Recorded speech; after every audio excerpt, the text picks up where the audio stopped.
Hello guys, and welcome to lesson 1G. I can find the perimeter or circumference and area of any figure, including composite figures, and use area formulas to find missing values.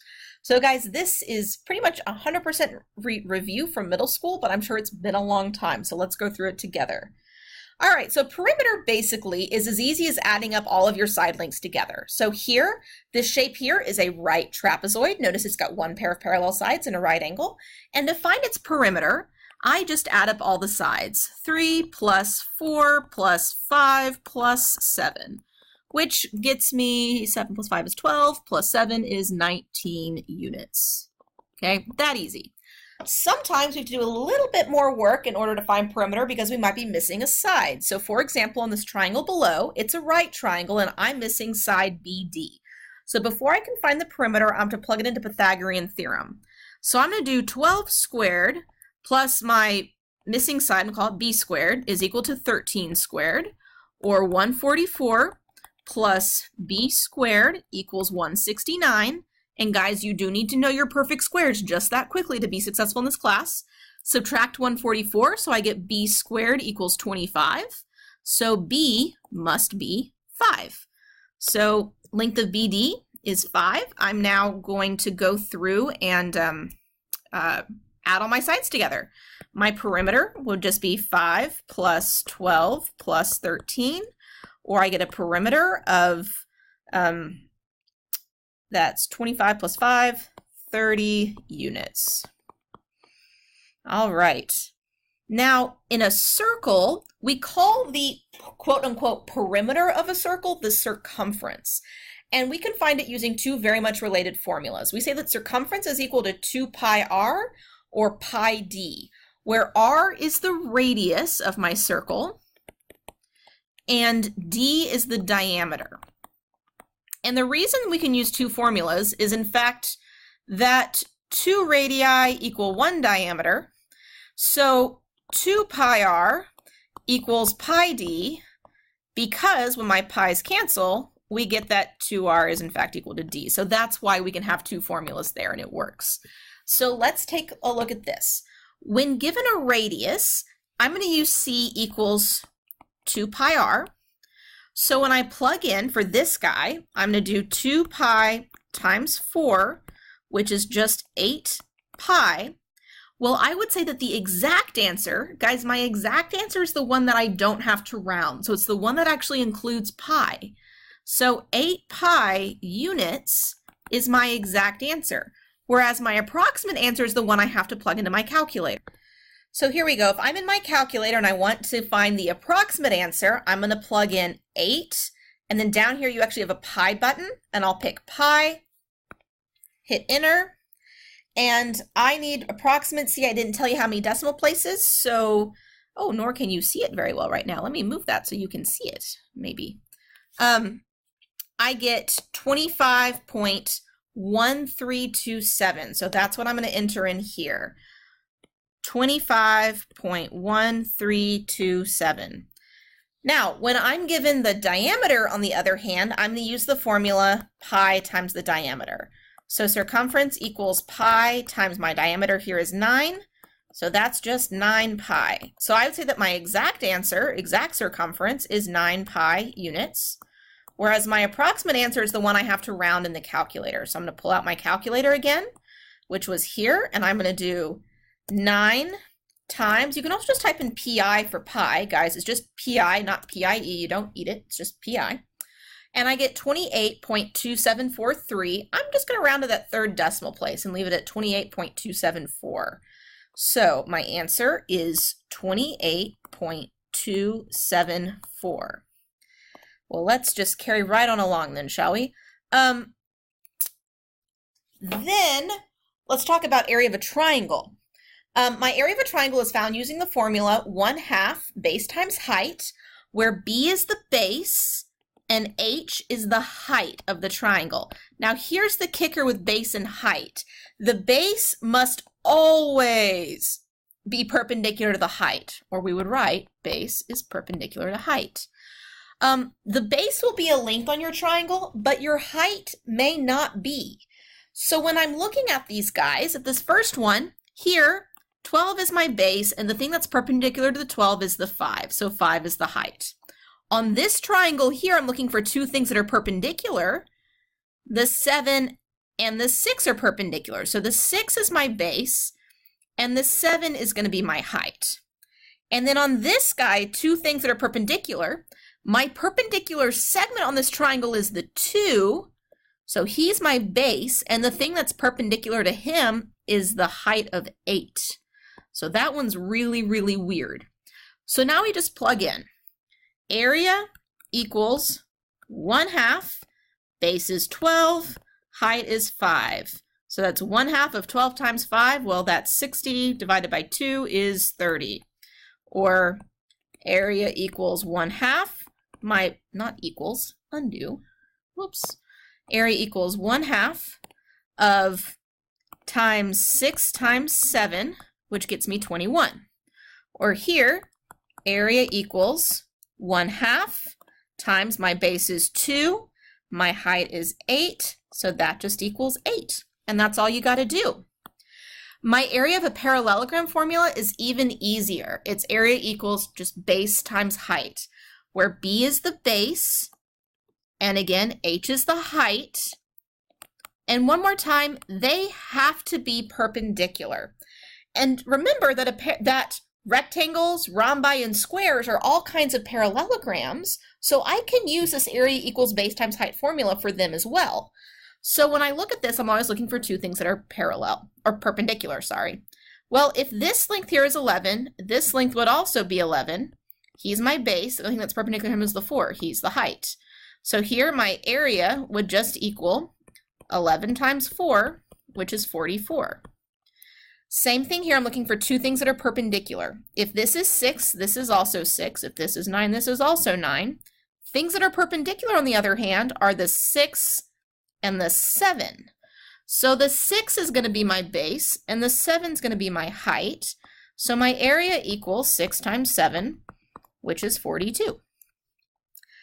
Area of a trapezoid is so cool, guys. The area of the trapezoid is equal to 1/2 base 1 plus base 2 times the height, where base 1 and base 2 are the bases. They're actually the parallel sides, and H is the height.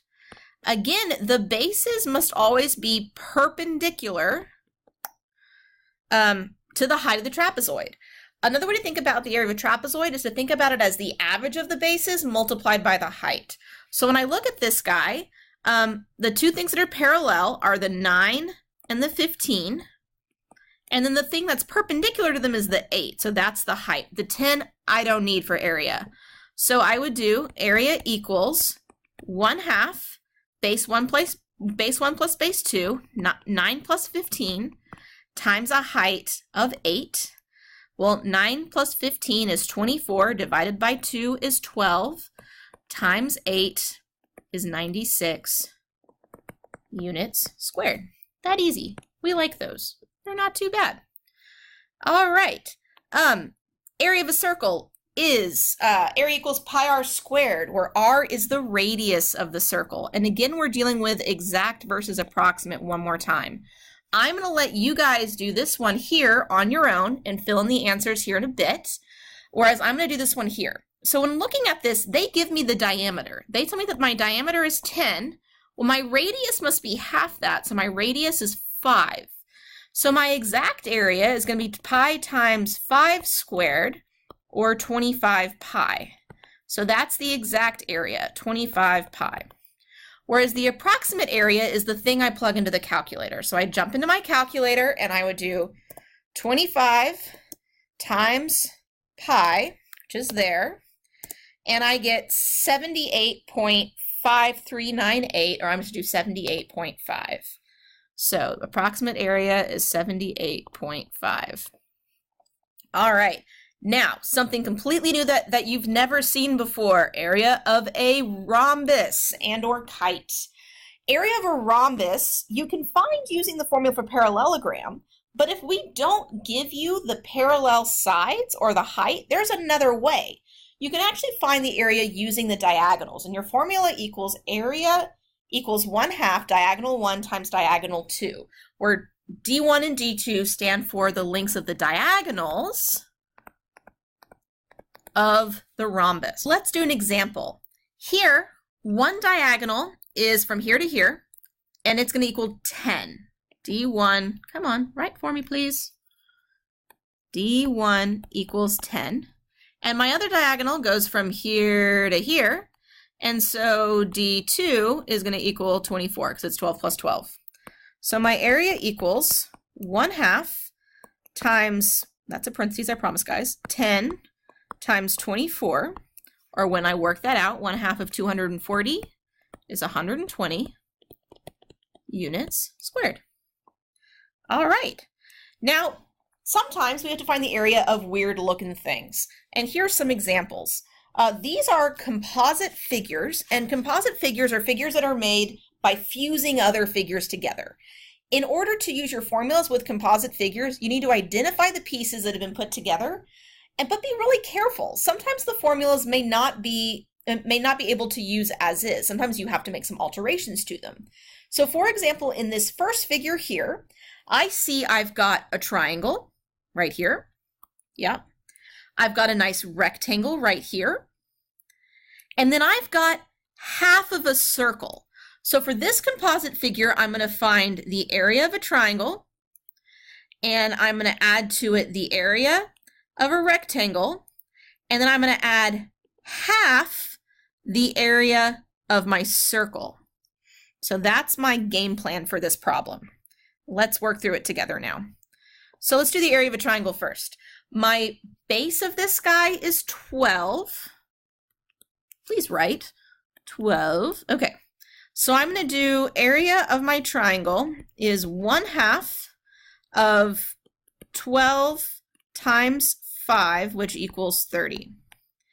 Now, the area of the rectangle is just equal to base times height. Well, if this is 12, we know this is 6 from this label here.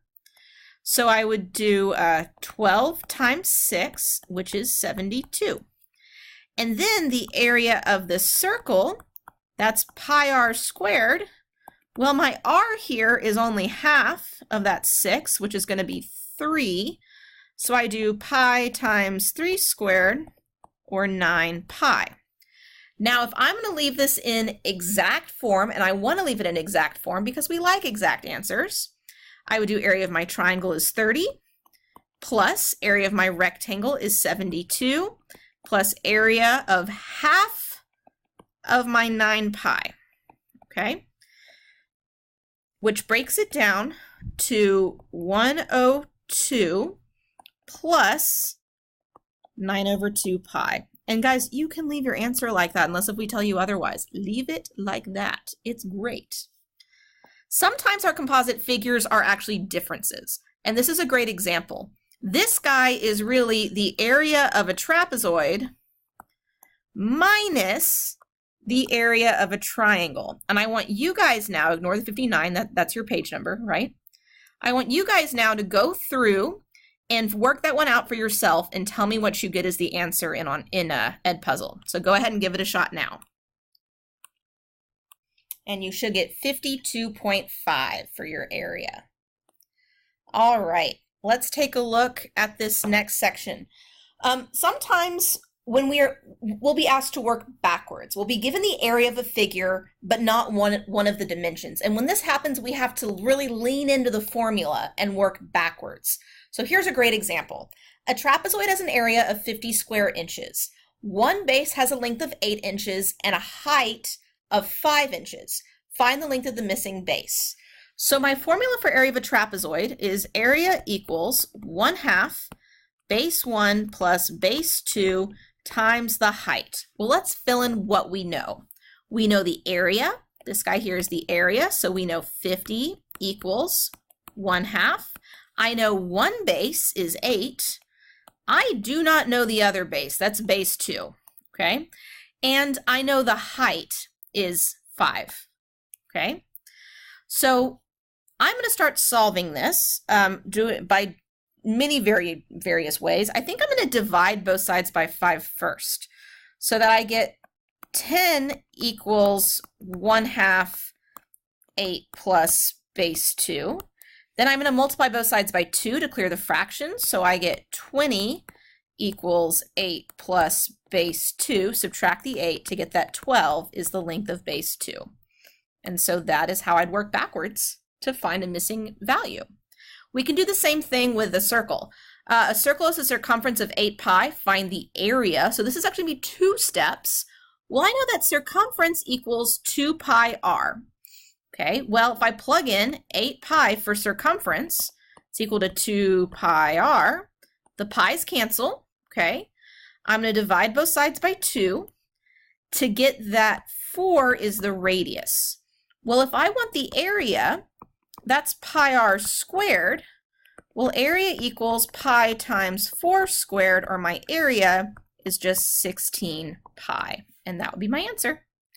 All right, guys, this is the end of lesson 1G. You actually have some work in your book for this unit, so don't forget to do that because your knowledge check for this lesson is going to be on paper. All right, guys, thank you so much.